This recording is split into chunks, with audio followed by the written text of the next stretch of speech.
Dumako naman tayo sa ating pagtataya. Panuto. Sa longguhitan ang panghalipan-aklaw na nabubuo sa diwa ng bawat pangungusap. So sa tingin niyo, bakit natin ginagamit ang panghalipan-aklaw? Ako, teacher. Kobe? Ginagamit natin ang panghalipan-aklaw upang magtumutukol sa tao, bagay o dami ng hindi tiyak o malinaw ang pagkakailan. Tama, Kobe. Pangalawa, ano ang natutunan mo sa paksang panghalipan-aklaw? Jay?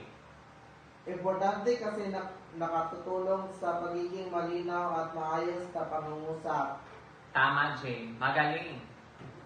Pangatlo. So, susunod naman ay meron tayong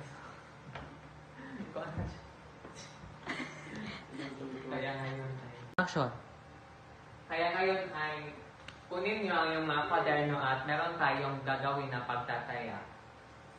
Sige, kunin niyo ang iyong mga kwaderno.